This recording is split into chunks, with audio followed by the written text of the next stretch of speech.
morning, everyone. Welcome to the Realtor Development webinar, Specializations.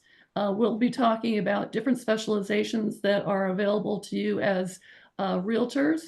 And we have a panel of experts to discuss the different specializations that are available. So let me go ahead and start by introducing the panel. Rodina Reynolds has been a member of SABOR for 20 years and is the current chair of the Realtor Development Committee. She is a Texas Realtors instructor, real estate investor, and is working on her CCIM. She works residential, commercial, investment, and farm and ranch in San Antonio and the Hill Country. Jennifer Schroen, after 35 years as a technology executive, Jennifer has been a senior loan officer with Guild Mortgage since 2015. She holds a bachelor's degree in business administration and a master's degree in project management from Boston University. She has served on the Realtor Development Committee for 5 years and was last year's chair. Lisa Wasluskas. Lily has been in some form of real estate for over 40 years. Her main focus is appraisals. In her prior state, she sat on the MLS Committee, Finance Committee, and the Government Affairs Committee. And with SABOR, she's currently on the Realtor Development Committee. Adela Nieves has been in real estate for 6 years and specializes in property management since 2006. She has served in various committees at SABOR and currently chairs the MLS Committee and is in the TRLP program. Janae Rand has been a realtor since 1990. Her designations include ABR, ASP, CHLMS, CHMS, CRS, and GRI. Her main source of business is past clients and referrals from her past clients. I'm Kimberly Bragman. I've been a member of SABOR since 2007 and served on almost every committee in SABOR. I was the chair of the board in 2020. I've been a Texas Realtor Director for 6 years and serve on the Texas Realtors Public Policy Taxation Committee. At NAR, I've been a director for 4 years, and I will be the vice chair of the NAR Federal Taxation Committee next year, and I'm also in the TREPAC Hall of Fame. So today we'll be discussing, again, several specializations. So I'll go through a series of questions with our panel of experts. Jennifer, let's start with you talking about condos. Okay. So, talk about the pitfalls and the rewards of specializing in condos. Well, I would say that it's really important. Realtors I've worked with have stressed the importance of the listing agent getting as much information as possible about the management company, rules and regulations, HOA fees, special assessments, parking, storage units, master insurance, just to avoid problems later on in the process. You know, maybe ordering the resale certificate earlier in the process as soon as the seller feels comfortable. That contains valuable data about the property. And on the buying side, you want to study the condo docs, the budgets, the reserves, walk the parking spaces. Some parking spaces can be tandem or undesirable, and make sure your buyers understand the financials. What are the HOA fees, the transfer fees? In particular, the reserve fees. Some condo associations take 1 to 2 months of dues, and they put that in reserve for future capital expenditures, and often that fee is not refundable. Okay, great. So know your property. So how essential is it to have a knowledgeable lender, and why? Okay, in my opinion, it's crucial because a good lender knows the ropes. They can help guide you. They're going to know the pitfalls and how to mitigate risks between the loan product they're going to need to use and the condo project. No one wants to go through an inspection and a deposit and the motions of buying a home only to find out there are issues with the building and a traditional loan may not work. So that said, condos do not have to be difficult. They just require different homework. Okay. And what types of loans are available when purchasing a condo? Well, someone can go with a 0% down VA loan. The whole building is approved up front with the VA. It rarely requires reapproval. Right now, 105 buildings in Bexar County are VA approved. And then FHA is more cumbersome and complex. HUD requires the condo building be approved in advance, just like VA. But FHA has an arduous process that is done every 3 years. There is a single use FHA approval. If you don't have the building approved, it's very cumbersome. But I looked it up in August, and only 9 condo projects are approved for FHA out of tons of condo buildings in Bexar County. So a lot of buildings get approved initially, and then they don't reapprove because it was painful. So your lender can help you in getting a building approved. Okay, great. So what sort of red flags can be associated with condo ownership? Red flags. There are red flags. So some of the common red flags, reserves. Are the reserves budgeted less than 10% of the income? 10% or more of HOA income, meaning dues and any other income, should be budgeted for capital expenditures. If not, if they have a reserve study in place, an exception could be possible. But reserves are important, and this is really an issue if a borrower is putting less than 10% down. If it's more than 10% down, they don't have to answer this question. Are there pending or current special assessments? This is a lump sum that's assessed to all homeowners for large expenses that may not be budgeted for. Is there active litigation, either to or from the HOA? If so, that litigation paperwork would need to be disclosed and maybe an exception granted. Is there a rental desk to organize short-term rentals for the building? If so, it could be considered a condotel and could need a special type of a loan. A big one is, are greater than 15% of the owners 60 days or more delinquent on HOA dues? If that's the case, it's kind of tricky. And if the HOA can provide paperwork showing that the late dues aren't seriously impacting the financial health of the building, you might be okay. Do you have a new condo building that doesn't have 50% occupancy? If so, a good lender can help with strategies for getting the building approved or partially approved. Is the building more than 35% commercial space?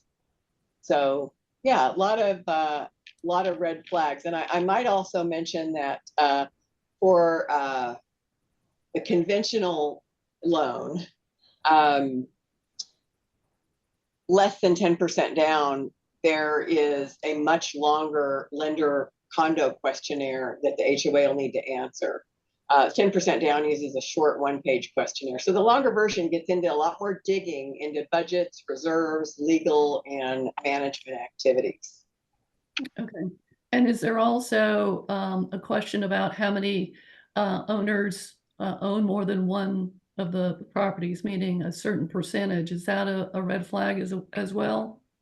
It can be for certain loan types. For conventional, if someone's buying a condo for a primary residence or a second home, there's really not a limit of investment properties for Fannie Mae. Yeah, I'm going to speak to Fannie Mae because I do mostly Fannie Mae. Freddie Mac is slightly different in some cases. For conventional investment purchases, 50% of the building must be primary residence or second homes. FHA is owner occupied, but there is an investor concentration limit of 50%. So you can't have more than 50% investment property if you're doing an FHA transaction. And then VA doesn't even approve this because it doesn't even address it because the building is already approved. Okay. So lots of red flags, lots of things to know. The key is getting a good lender as a partner and a good realtor as a partner to guide you through the process. So thank you so much for this great information. We're going to move on to the Hey, luxury. Kim, Yeah. right quick, can we have Adela? Adela's group is sponsoring our webinar. Can we give her just a second to tell about her organization before we move on to the next topic? Adela, are you there? You're live. Okay. Yes, thank you. We appreciate the opportunity for sponsoring this webinar. I am with the National Association of Residential Property Managers, and our local chapter is SAMEC, the San Antonio Metropolitan Area of NARPM. We are a group of property managers nationwide, and we have a local chapter here, and we would love for you to join if you are interested in property management. It's a great community, and it's a great way to keep yourself updated in hot topics, technology, current legislation, just about everything to launch your career in property management. Our association also offers conventions. We have a few here in Texas, and we have every year one at the national level in October, and this year it will be in Dallas. Our local chapter meets every other month from 11 to 1 at the Old San Francisco Steakhouse. And we have different topics related to property management. We also have affiliates or other contractors that you can talk to and get their information to create your book of references for your industry or your business. But yes, thank you for the invitation. We appreciate the opportunity, and we're always looking for new members. Okay, thank you. Thanks for sponsoring. Since we have Adela up at bat, why don't we just go ahead and go to property management, and then we'll go on with the other topics in just a few minutes. So Adela, if you don't mind. Thank you. So let's talk about the risks and rewards of specializing in property management. Well, as far as risks, things that property management shouldn't do or should avoid is practicing without their brokerage's knowledge. Of course, if you are not a broker, you want to be part of a brokerage that does allow property management for various reasons. It is a whole other industry different than treated than sales and purchases in real estate. Insurance is important to have up to date within the insurance as far as coverage for property management. Some of the things to avoid as far as being a property manager is not knowing the industry. It's what you don't know may get you in trouble. So it's important to stay educated and up to date with all the changes that come up. There's just a few things that I could mention as far as the eviction process. There's ways to do in filing a notice at the court, but also for it to go, into court, you have to have certain notices filed correctly, posted on the door, given notice with a particular time frame for tenants. You don't want to refuse. You want to make sure that you're always consistent with screening processes so that you don't get in trouble for fair housing, not treating everyone the same. So you want to always make sure that the screening process for applications are consistent. The security deposits is another thing that is a common risk because you do get complaints on that. Charging illegal deductions to tenants, not having documentation that will back up those expenses or those deductions is also is important and will prevent those complaints that can come up at a later time. maybe even charging rent in the middle of the lease. That's not something that's allowed, or evicting a tenant or trying to evict a tenant during a sale of a property. If there's a contract in place, and even if it wasn't a contract in place, if it's in a month-to-month, there's still notices that you have to give in advance before trying to remove a tenant from the property. But also, if the new buyer is going to purchase the property and there's a contract in place, they have to respect that and go abide by that contract. There's different things that can get a property manager in trouble. Some of the other complaints would be fiduciary duty with the owners, maybe approving repairs that are not approved by the owner. There's a certain amount depending on your property management agreement. You want to make sure that you always communicate with your owners and you're transparent of what fees as a property manager or the brokerage is collecting from the tenant that does not go to the landlord. So if there's no transparency on that end, there could also be a complaint. Okay. What about security deposits? I've heard that there's sometimes issues with security deposits. Do they have to be in a separate account? Can you speak to that? Yes, ma'am. And that comes in with the commingling of funds is also a common mistake or a complaint that property managers get.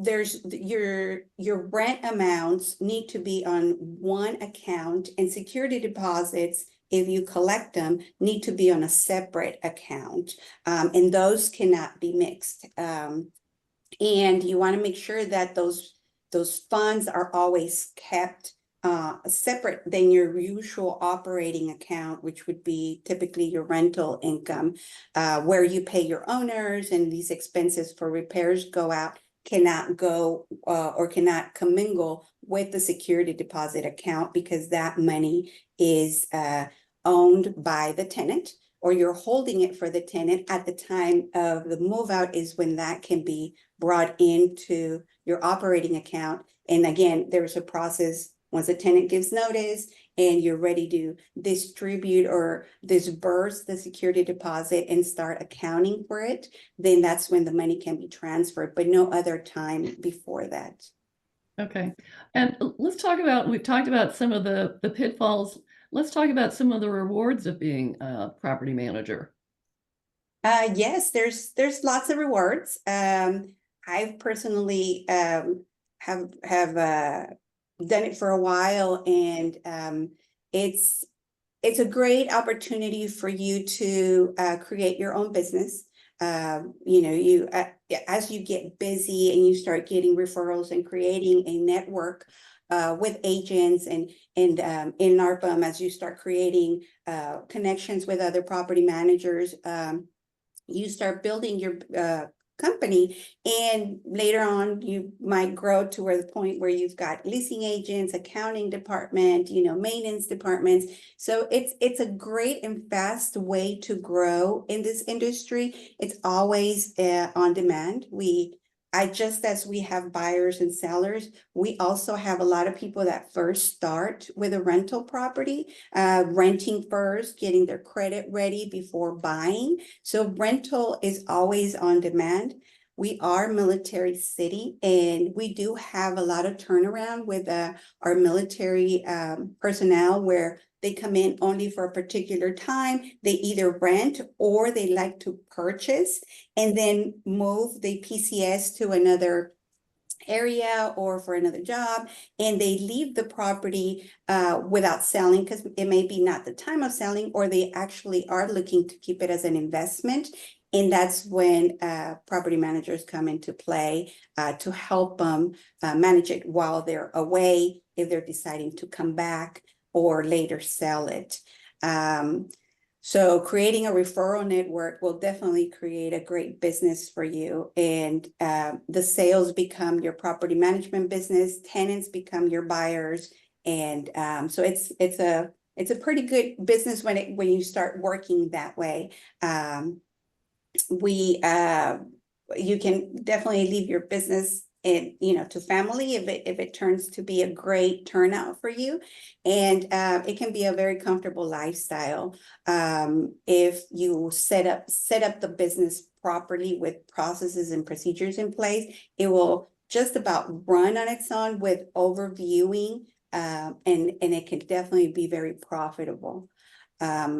At a later time, you can always sell your portfolio or your property management business, and that could be part of your retirement. So it's a great business to be in. Okay. And then talk about the education that's available, because as in every specialization, you want to get the right education. So can you talk about the different types of courses that are available for people that want to go into property management? Yes, ma'am. For certifications, we currently have the Certified Property Manager, which is the CPM, and that can be found on the NAR website. There's also the TRLS, the Texas Residential Leasing Specialist designation. And that is, I think, it's offered through our Realtor Academy. There's other professional designations through our National Association of Property Managers. There's a residential management professional, which is an RMP. There's a master property manager, MPM, certified residential manager company. This is limited to the company, and you can certify your company as a CRMC. And then there is a certified support specialist, which is a CSS. And these last four I mentioned are through the national website for NARPM. Awesome. That is great information.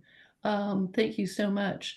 So let's move on now to seniors. And Ro, I'm going to call upon you to answer a few questions and discuss what people should know about working with seniors. So again, what are the risks and rewards of working with seniors? Well, one of the books of business that seems to be very consistent in the US is obviously we have an aging population.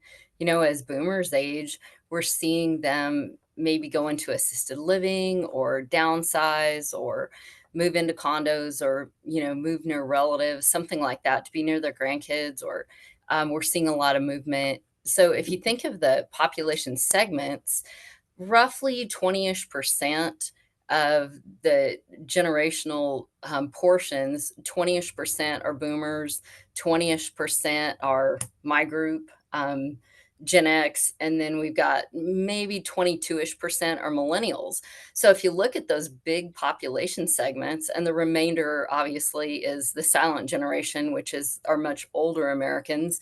And then you've got Gen Z and Gen Alpha, which are the very young age groups. So if you look at these 20-something% segments, what's happening is they're going to continue to age. And so there will always be consistent business with retirees and the older population. So like boomers, a lot of times they're high equity situations. A lot of them have their properties paid off, and they, their retirement's locked up in that home. So it's good for them to move it and use that money for their retirement. In a minute, Jen will talk about, reverse mortgages and some options for things like that. It just can be a really lucrative book of business. You end up a lot of times working with their children, if the owners themselves are maybe in a nursing home and they don't communicate well, or just not, capable of making their own decisions, signing their own documents, that kind of thing.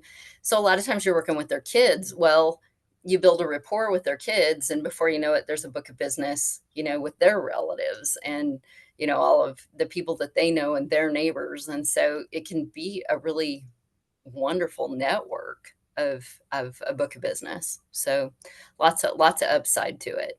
Lots of upside. And let's talk a little about, you alluded to this, but talk about generational uniqueness and communication styles.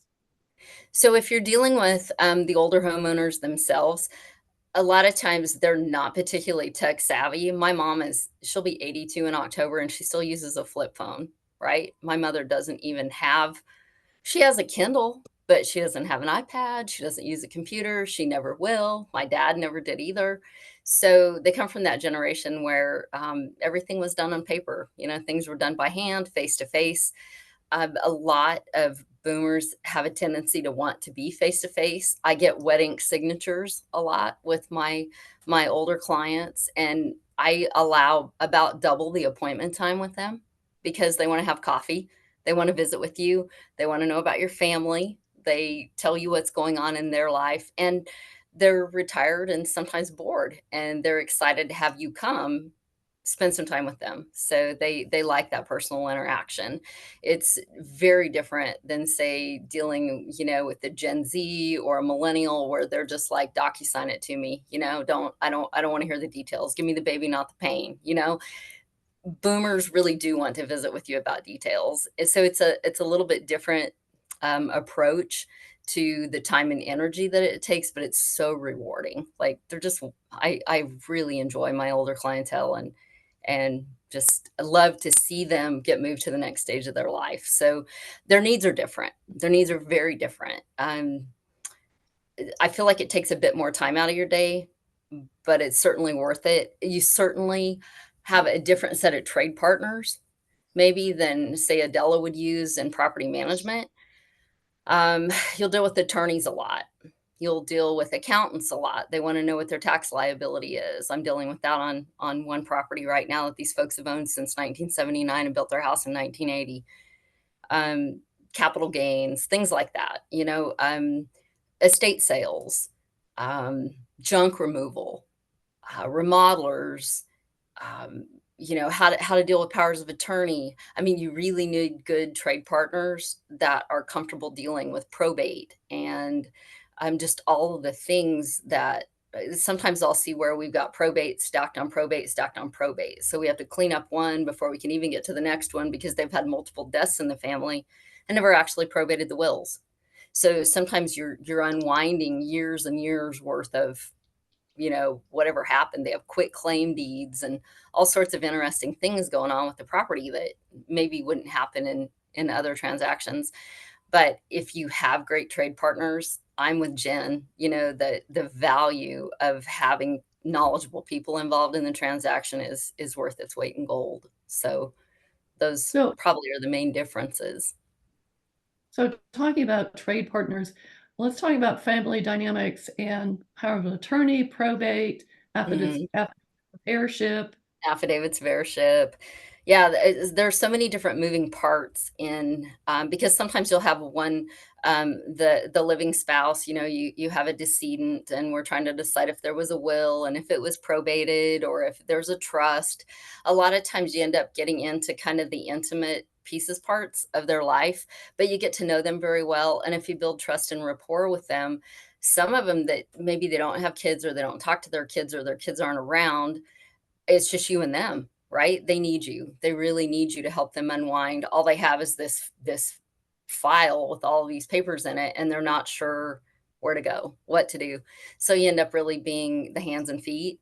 And with that, you need a good attorney. You need a good title company. You need good, estate salespeople. You need junk removal. You need, and the prices are all over the map on these things. And sometimes there's limited cash on hand because they're on a fixed income. All of their equity's locked up in the property. They maybe there's not a lot of cash. And so you have to be very careful to manage it in a way that's affordable to them and still get the property sold, in good fashion. But there's an incredible book of business out there for properties that have not been remodeled in 30 or 40 years. You wouldn't believe how many houses I see with 40-year-old carpet. Right? It blows my mind. But there is a whole book of business out there with investors or people that want to remodel to their own tastes that will pick up those properties left and right, So if they don't have money to invest in the property, you're kind of marketing it as is, and you just, do the best you can with where it fits in the marketplace. And just, be encouraging and kind and gracious to these older sellers that maybe haven't done this in 50 years, or maybe they've never done it. They built the property and they've never bought or sold a home in all these years. So it definitely has uniquenesses, but trade partners are a massive, massive benefit, having good trade partners. So So let's talk about that a little bit more. Jen, do you want to talk a little bit about what types of loans are available or financing options are available for seniors? Sure. And as Ro mentioned, many seniors are technology averse. So I do things a little differently. I might hand deliver papers. I might meet Mhm. the buyers at their inspection and have them sign some loan papers. Seniors often don't want to sell their current home before purchasing because it's just too stressful. So your Terrifying. lender can look for ways to make things easy on them because they haven't gotten a mortgage in maybe decades and they may need extra support, to Ravina's point. So here are maybe some lending tricks. There's a product, both Fannie Mae and Freddie Mac have it. It's called Family Opportunity, and it's a program to allow a child to purchase a home for an elder parent. And there's no location restriction. It's 5% down. It's at primary residence rates, even if it's across the street. So that can be very, very helpful. For FHA borrowers, a parent could be on the loan as the primary resident if the child is a non-occupying co-borrower, if the child's income is needed. And one that I use all the time is using retirement funds to generate income on paper. So the way it works is you take all of the buyer's IRA accounts and you run an income calculator tool. Then you can use that income on paper for qualifying. And you can also use lump sum distribution funds, depository accounts, and securities, as well as the sale of the borrower's business and assets from that sale. So this is easier if the borrower is 62, but I've used it for younger borrowers to just kind of supplement qualifying income. We can also gross up Social Security at least 15% and maybe more if no taxes are paid on that to help with qualifying. And then, you know, everyone's heard about reverse mortgages, but a lot of people just don't know a reverse mortgage can be used for a purchase, not just for a refinance. But it is typically a longer process, maybe 45 to 60 days minimum, as there is required counseling. Often the family gets involved, to Rodina's point. It's a better option when rates are lower. It's a good choice because they can borrow more and less equity would be eaten up because the payments are lower. Okay, and so if they wanted to stay in their home, talk a little bit about reverse mortgages, just for the ability to let them stay in their home and Right. They can have stay in their fun. home and get a reverse mortgage to get cash, and you know they still have to pay their taxes and insurance, but it really helps alleviate you know a senior's pain, financial pain.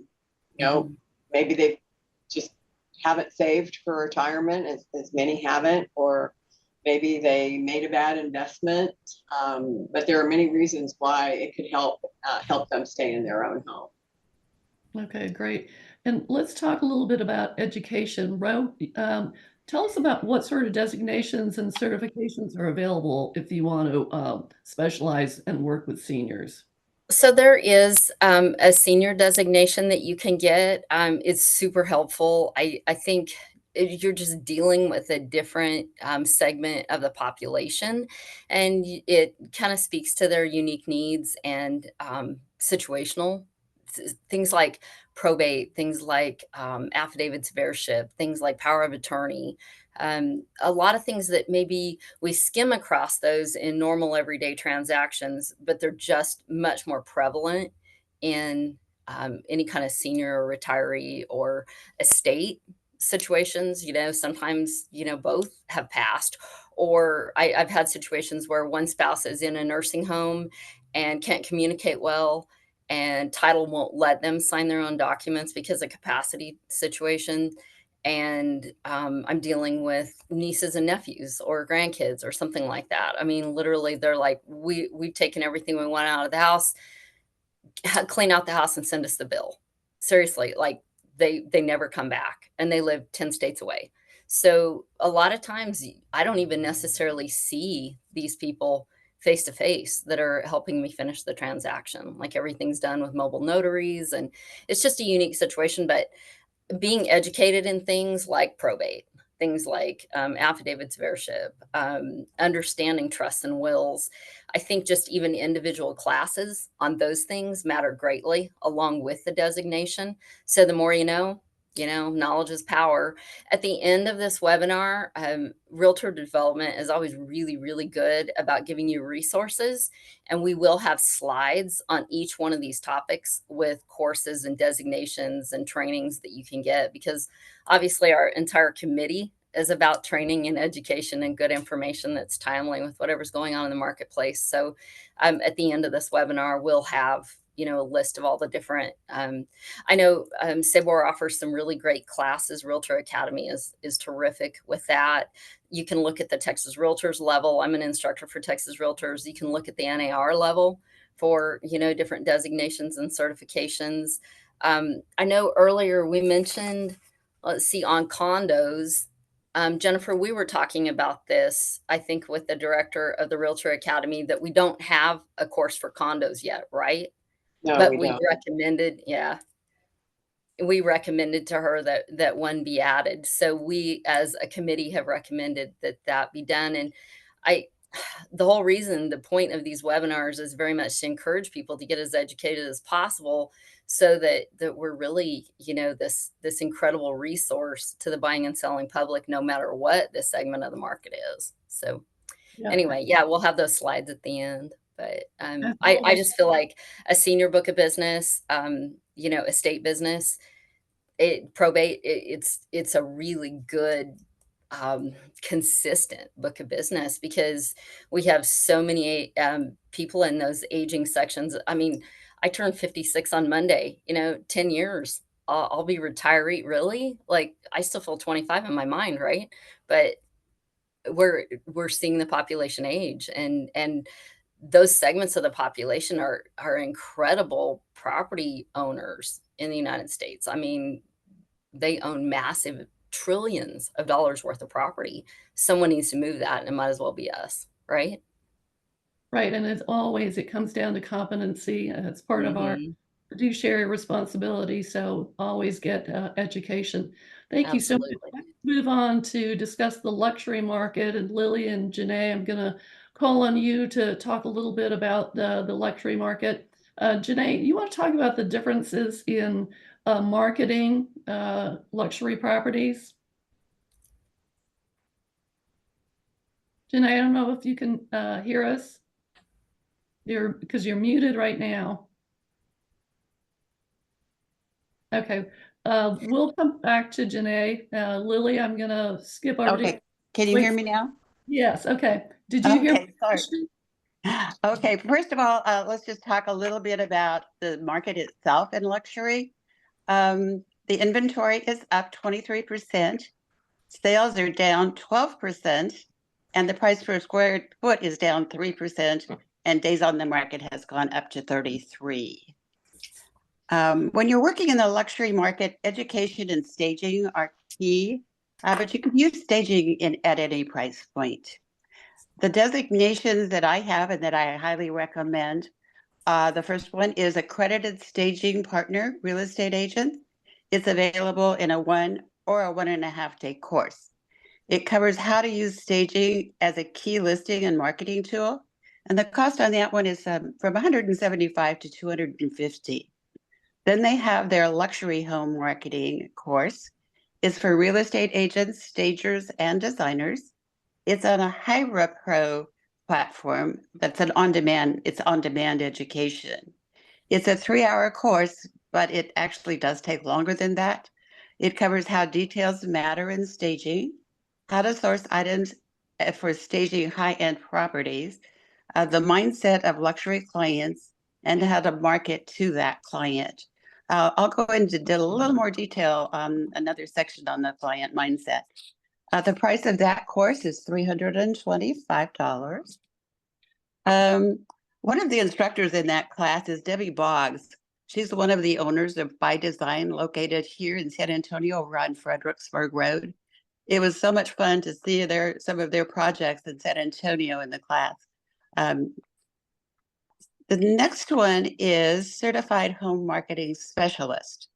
It again is a staging course. It teaches you how to optimize buyer appeal in 5 easy steps: declutter, clean, repair, neutralize, and dramatize or stage it. It teaches strategies to position properties in any market at any price range. Oh, I've got a problem with audio. There's an online special right now for $149. There's also a 9-hour online course that may be available for some CE credits. The next course is Certified Luxury Home Marketing Specialist. It has a kind of an, I'm having trouble with my audio, I don't know why. It provides a very professionally done marketing report that you can brand with your own contact information. The San Antonio edition reviews the current statistics month over month, as well as a 13-year month trend. It really provides a wealth of information. This course is in 3 chapters.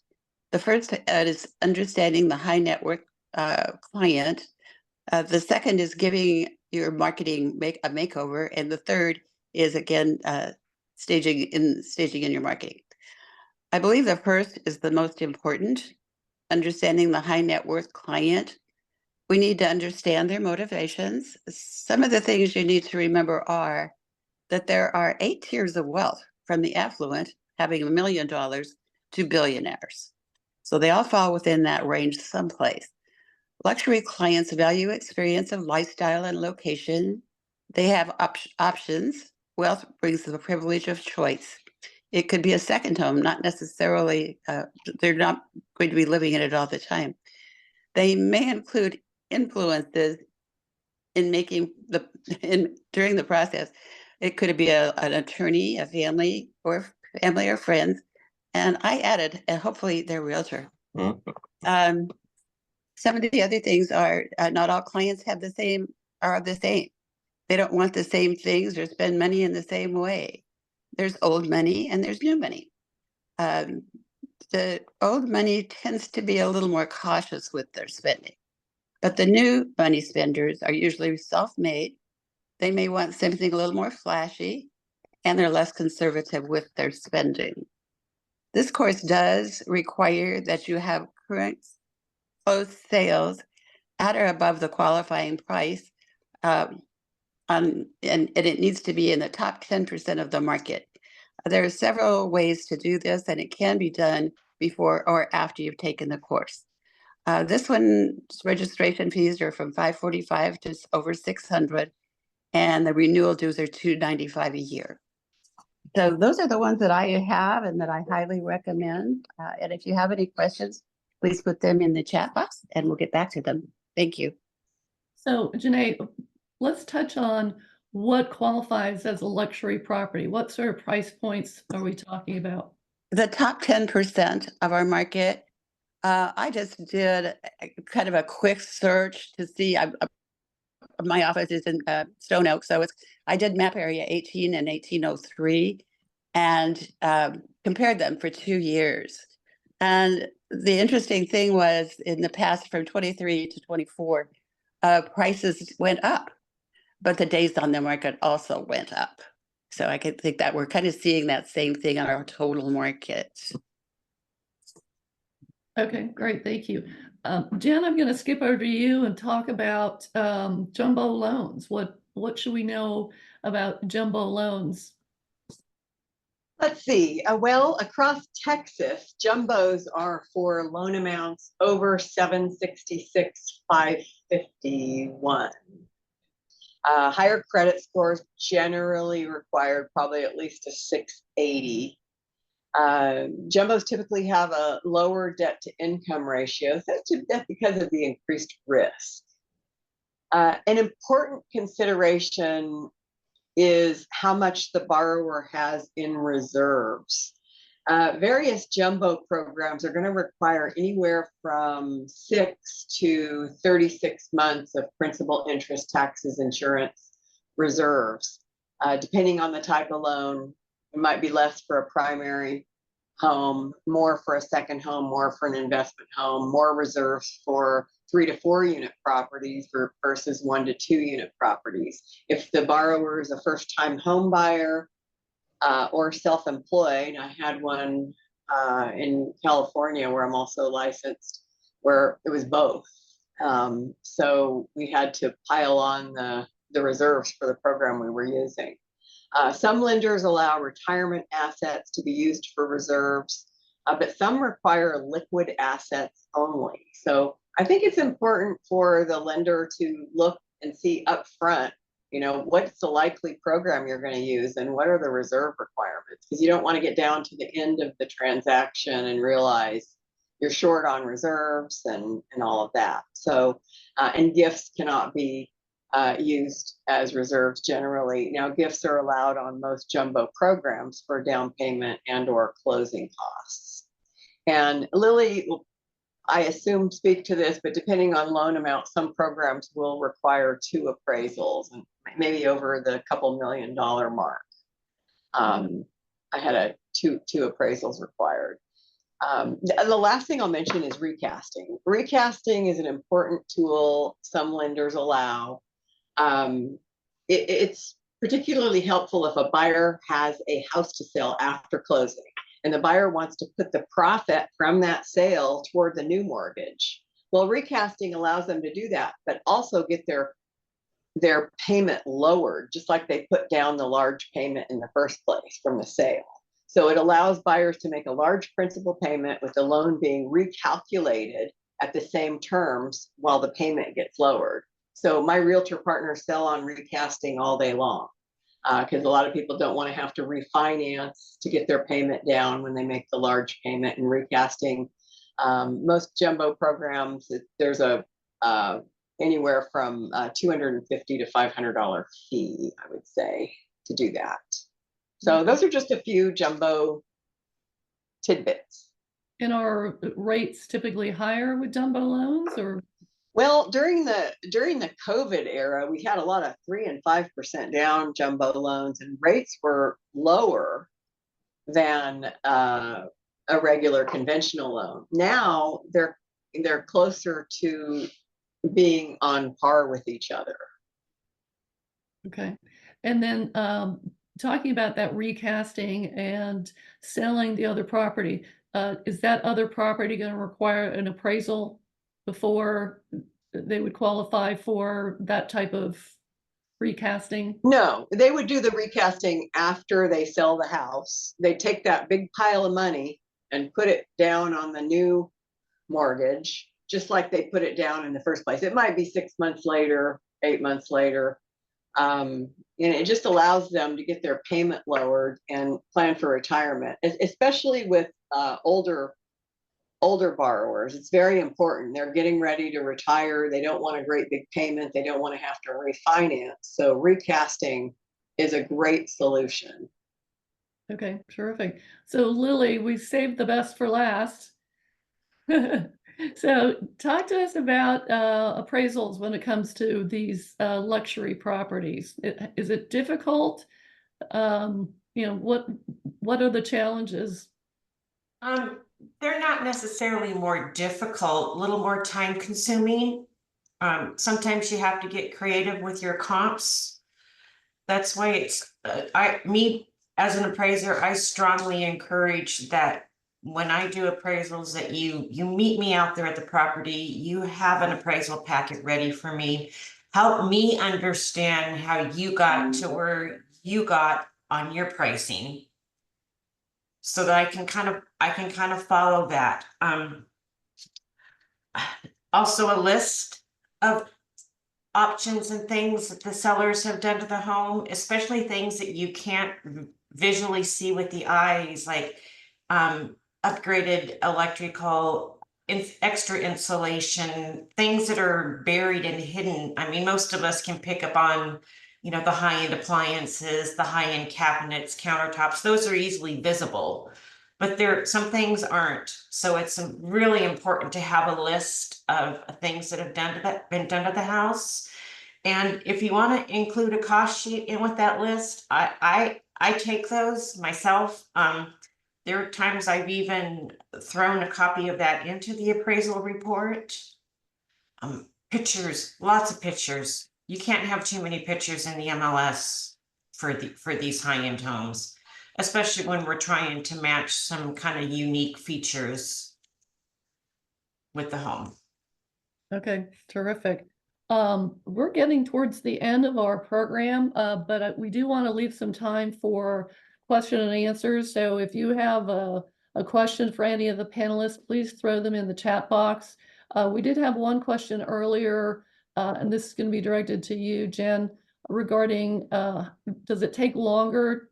How long does it take to get a building FHA approved?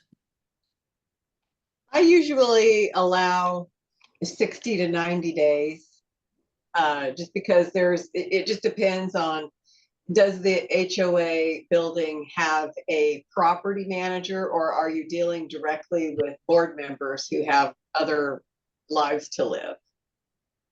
Got it. And is that the same thing for an individual if they're just trying to get an individual condo unit approved? I would probably still allow 45 days. I was trying to do one. You have to go back and forth with HUD a lot. And I was trying to do one last year, and I ended up toward the end getting my borrower to a conventional loan, so we didn't have to go through that. But yeah, there's a lot of back and forth with HUD. So, I would probably allow 30 to 40 days. Where we normally close, 18 to 21 days on average, I would allow longer. Got it. Okay. So we've just got a few minutes left. Let me see if there's any more questions in the chat box before I, okay, here's one. For recasting, is there any time period for the buyers? Typically we ask them to wait, 6 months or so. It's 4 to 620 days to recast. Every lender is probably different though. So, I can only speak for mine. Unknown caller. Okay. So we just have a few minutes left. Hang on. Is there a class to understand better HOA rules, etc.? So I think if you're talking specifically about condos, that's again, Ro had said that we have communicated to the director at the Realtor Academy and suggested that they put together a class regarding condos, because as you just heard, there's a lot of details that go into buying and selling a condo that you need to be aware of, and unfortunately more than we have time to discuss today. So we are working on a class, so be on the lookout for that with Realtor Academy. Are any last words, anything from our panelists that we didn't cover, that I didn't ask, that you wish that I'd asked? Feel free to raise your hand and just say, oh yeah, I wanted to mention this. Anybody? Ro? You know me, I always speak up.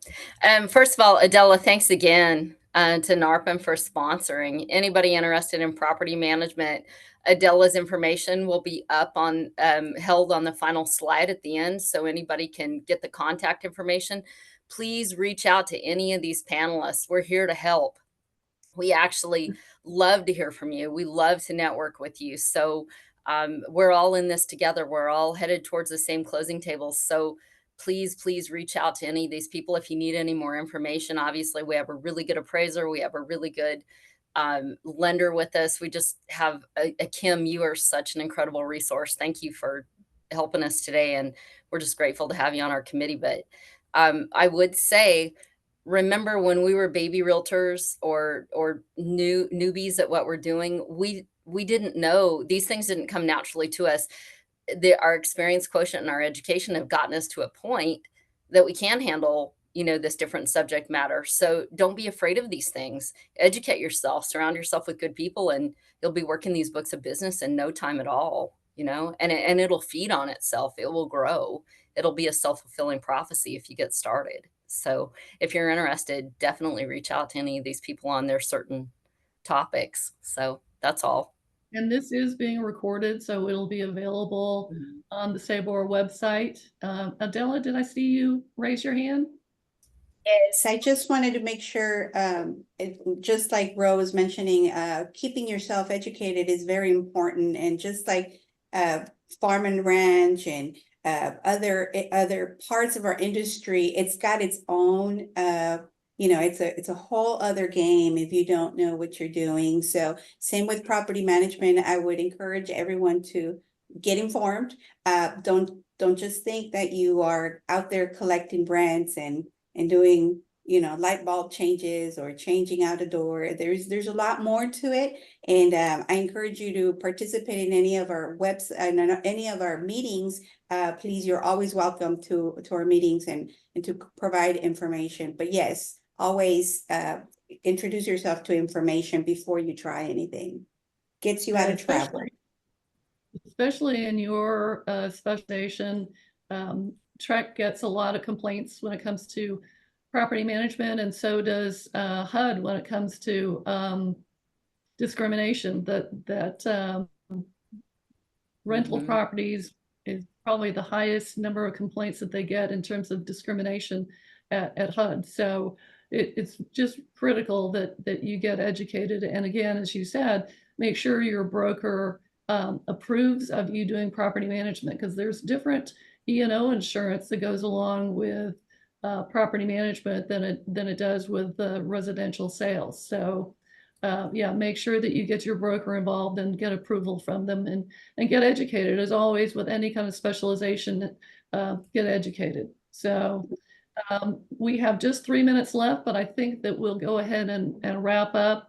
I don't see any more questions in the chat Jen box. has one. You've got 3 minutes. Jen. Okay, I have one. I see that Billy asked a question about mentioned farm and ranch. Would be a great topic to talk about. We did do a webinar as part of Specialization Part 1 last year, and farm and ranch was included. So that should be available on the SABOR website. Okay, terrific. Thank you for that. And I think that we'll just go ahead and wrap things up. I want to thank all the panelists for their great information. We will have more webinars in the future. If you have topics that you're interested in getting more information about, please reach out to any of us on the committee. We are more than happy to put together webinars so that you get information and get more educated. That's the whole purpose behind Realtor development, is educating our members. So thanks everybody for joining us. Thanks for all the panelists for participating, and we will go ahead and sign off and